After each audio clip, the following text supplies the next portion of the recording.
Hey, what is happening, guys? How are you doing? This is Rob of Rule of Two Review. Welcome back to the channel, and it is 11:16 p.m., and I just finished Resident Evil 3, the remake, on the PlayStation 4. Normally, the way I schedule my videos and how I make, edit, and then post them, I would probably have waited until the morning, more often than not, to make this video and kind of discuss this, but honestly, with the game so fresh in my brain, by literal minutes, I was like, you know what? I've got the time. I know it's later than I normally make a video. It's actually later than I always tend to make a video, but I got stuff to say. I have so many thoughts and feelings and opinions about this game. There was so much hype for this game, and there are some polarizing opinions on it. And so I was like, screw it, man. I'm just going to turn my camera and my microphone on here, late in the night as far as making a video goes, and let's just do it. So the game has only been out for 3 days, and like I said, it's pretty polarizing. A lot of people have opinions on all different sides of the fence here. The biggest complaint being that this game is too short, there's not enough content, and people feel disappointed. A lot of people, not everybody, but a lot of people. The running feeling is that the game is just too short with not enough content. And now that I've completed the game, I'm going to tell you guys, I really loved this game. This game hit the mark for me. It totally landed. It totally worked. It absolutely did what I think it was supposed to do. And as far as being a remake follow-up to last year's Resident Evil 2 remake, which to me was almost a perfect 10, absolutely my game of the year, I have to say it was a worthy successor. I mean, it really truly was. And it's interesting because, back in the late 90s, these games also succeeded each other, right? You had Resident Evil 2, I think in 98, and then Resident Evil 3 in 99, if I'm remembering correct. I might have my dates wrong, so you can tell me if I'm wrong, but something like that. Between like 97 and 99, these two games also came out back to back, and it's so weird 20 years later that we're literally getting to do the same thing and discuss these games as like sequels to each other. It's very crazy. It's a very unique situation. It's a really cool thing. I mean, I'm really glad that this is happening. Obviously, we like new games more than remasters and remakes, but when remakes are of this quality, and for me, when they're of a franchise that I love so much, I really can't complain. And so, like I said, I think this game was really, really great. It's not perfect, and I do understand some of the complaints, but I have to say that, honestly, the game really didn't feel too short for me. I completed the game in 8 hours and 28 minutes. That was my final clear time for the game, which is definitely shorter than I think we want most Resident Evil games to be, but it's also longer than I expected it to be. A lot of people have talked about completing the game in, 6-7 hours, maybe even as short as like 5 or 5.5 hours. And that blows my mind that people would go through a game like this so fast. But if I'm being honest, I think I could see how somebody could do that if their main intent, or if the way that they just happen to play games is, you drop me in the world, you point me in the direction, and I just go, go, go. I don't worry about stuff. I'm not searching. I'm not trying to find secrets. I'm not taking my time or being careful or retrying sections and whatnot. I'm just going to go and just, I'm shooting. I'm not thinking about it. I'm throwing my grenades, just bing, bang, boom, and just to the end. And so this is a game where I could see if somebody really didn't try to take their time and kind of soak in the experience, then yeah, they're probably going to get through this game even faster than I did. But I can only speak to my personal experience, and 8.5 hours for this game really felt very satisfying, you guys. Would I have liked it to be longer? Yes, I would have. Did it feel like there was overall less to do than Resident Evil 2 Remake last year? Yes, there was less to do. And that is a shame. I'm not going to pretend like it's not, a problem or something worth taking note of, because it absolutely is. But it just didn't bother me. And when I look at my entire 8.5 hour experience, I think I got the experience that I wanted. It was great from beginning to end. It has all the same things that made Resident Evil 2 amazing. The visuals, the gameplay, the combat, the story, the inventory management stuff, which I really kind of like with the Resident Evil games. It had it all, and so I don't feel like I'm missing something or I'm left wanting more simply because the game was 8.5 hours. I think that the best way I can kind of describe the way this game feels when comparing it to Resident Evil 2, and this isn't about this being either a good or a bad thing, this is just kind of like me stating a factual observation that I took away from the game as I played through it. I think I played it in either 3 or 4 sittings and I was able to complete it. So that is definitely pretty quick, even for my standards. And to be fair and honest with you guys, I do very purposefully play games slowly. I am a slow gamer just by my nature. So, you know, consider that when I talk about it being 8.5 hours, I already play pretty slow. But when I describe my experience compared to Resident Evil 2, I will say the biggest difference between the two of them is that this is far more linear than Resident Evil 2 was. And I should also give you the disclaimer, of the original Resident Evil games, this is the one I have the least experience with. I played Resident Evil and Resident Evil 2 all the way through. I played most of Code Veronica. I might have completed it back in the day. I can't actually remember, as silly as that is, but I played a hell of a lot of that game. Resident Evil 3, I barely played at a friend's house, like once or maybe twice. Just, you know, we were just teenagers just messing around having fun. I didn't really play it to take it seriously. I got to see Nemesis kind of chase you around, and I was like, oh my god, this is scary and so crazy. Holy crap, this big monster thing is insane. Nemesis is crazy. And that was it. So I didn't really understand the story or the progression of the areas that you go through, the combat. I just don't have that memory and familiarity with Resident Evil 3 the way I do with the other games. And so with Resident Evil 3 compared to 2, like I said, it is very linear. Resident Evil 2, like most good Resident Evil games, focus on dropping you in a location or a couple of locations that are big, sprawling places that you need to run around and find keys to get the jewels, to put in the doors, to get the unlocks, to get the next key, to get the next thing. And you're just going, it's this crazy convoluted mess of an area, a mansion or a police station or what have you, that you have to kind of solve your way through. And there's a lot of backtracking and doing all that stuff. And it takes time, and it's great for what it is. And so you feel like you really spend a long time in one place discovering, slowly opening up new areas. And it just is awesome. And it's this great organically growing experience. With the Resident Evil 3, the remake, and again, I don't know how similar or different this is to the original release, but as far as the remake releases here, this one is very much a straight line. I mean, that's really what this game does. I liken it to a Resident Evil version of like an Uncharted game. I think that's what's helping me be okay with it, even though I can acknowledge the difference in the fact that I prefer the other more open style to the linear style of this game. But when I think about this game as kind of like an Uncharted thing, where those games are very much like, here's your character, here's your story and your objectives, and now go on your adventure. And your adventure goes in a straight line until the end, and it's freaking amazing until the end. The gameplay, the visuals, the story, the characters, all of it is incredible. And then you hit the end and you're like, wow, what a crazy journey, what a crazy linear experience. It was so much fun and very satisfying.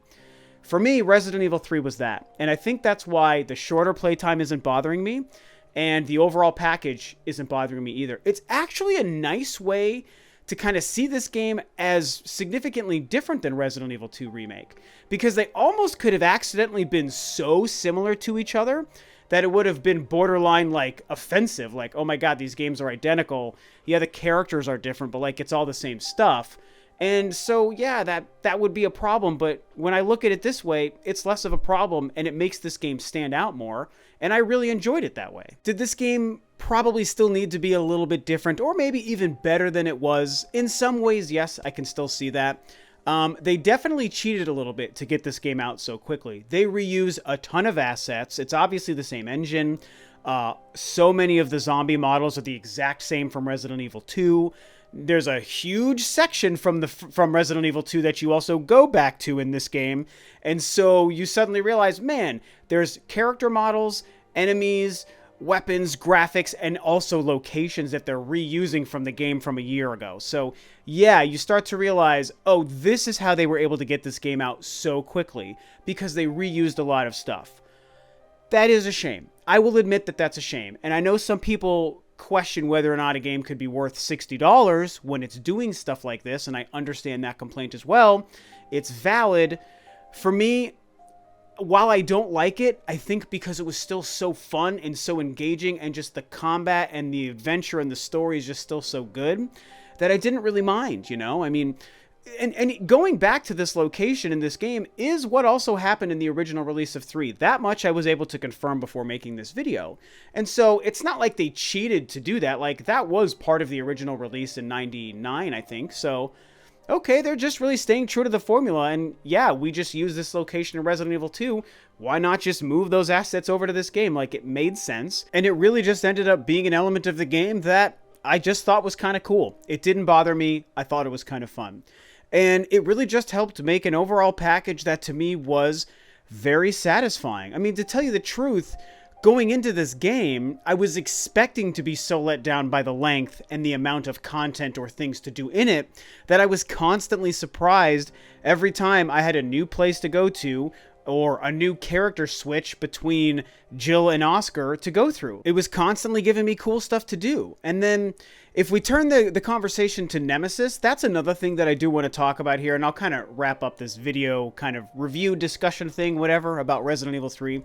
I do want to talk about Nemesis actually a little bit, because he was both one of the best parts and one of the most disappointing parts of the game to me. And it's tricky because the original Resident Evil 3 was reliant on Nemesis. He's hunting you. He's bursting out of walls. He's tough to defeat. It's a very scary, stressful element. He's yelling at you stars, like before he jumps out at you and hunts you, you know? And it was a really cool, scary part to that game. You know, that was something that my friend and I experienced, and he showed me when he had it. And I thought it was really cool. And the game is famous for that. And coming off of Resident Evil 2 Remake, which did such a great job with Mr. X and how he hunts you, everyone was excited for the idea of a Resident Evil 3 where now they're going to do the same thing with Nemesis, who's even cooler and scarier. And I have to say, what's kind of disappointing to me with Resident Evil 3 in regards to Nemesis the character is I actually didn't feel the ever-present threat of Nemesis. I didn't feel like he was actually always hunting me and could come and get me at any moment, you know? And I don't know, maybe I'm remembering, you know, my scant knowledge of the original release not very well. You guys can tell me if I'm remembering it wrong, but I remember it that he's hunting you, he's yelling stars at you all the time, and he could just come and get you whenever, and it was really, really scary. Or at least, even if they were scripted, it still happened in such a way that just felt like, I don't know, natural. And in this game, I will admit, in the first section, when you're in the city streets as Jill, and when you're first introduced to Nemesis, that whole first kind of act to the game, there's, I think, maybe 3 points where he does kind of jump out of nowhere when you're not expecting it and kind of scares you. Like, oh my god, there he is. And you've got to try to get away from him without kind of being defeated, you know? Like, you can try to fight him. I'm somebody who, because I know you can't defeat him, I didn't want to waste any ammo or life on him. I was all about getting away to the next section because I know he's just going to go away until later. So the first couple of introductions are cool, but after that first act, what I realized about Nemesis is, honestly, he's way too reliant on how the game is scripting him to interact with you. It no longer feels, at least to me, it didn't feel like Nemesis was organically hiding throughout the game world, trying to find me and ready to pounce whenever he could get to me. And he never tried to mess with me or sort of get to my head and go stars at me anywhere. I mean, there was one time in the sewer section where I did hear him say stars out of nowhere, and it was really creepy and really cool. But that was one time, and my girlfriend missed it, and we actually reloaded so I could kind of show it to her, and he wouldn't say it again, so she didn't even get to hear it. And so that was an element that we were all looking forward to, and I realized that you only interacted with him because the script dictated, okay, now's the time, now's the time, now's the time, and it really turned out that every time the script demanded you were going to interact with him, it was just because you had to do a mini boss fight with him. And just defeat him in some kind of fight as he changes throughout the game until you defeat him and he goes away, and then you just move on to the next time. And it's also always reliant on cutscenes and movies. It's not about really dodging him within the game world the way Mr. X was constantly hunting you in the game world when you had control. You were the one who would determine if you would escape or if you would get caught and die. It was all up to you, the player.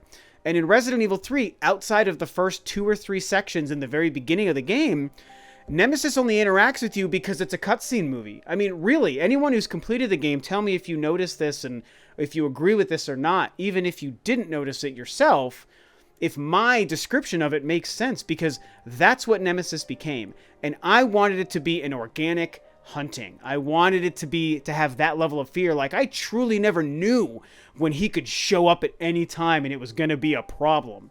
But the game didn't really have that, unfortunately. However, on the flip side, I will still admit that they handled Nemesis very well. And both the early on sections where he did pop out to scare you and hunt you, and the other sections throughout the game, he still was a great, formidable boss. And the fights were very engaging and fun and challenging.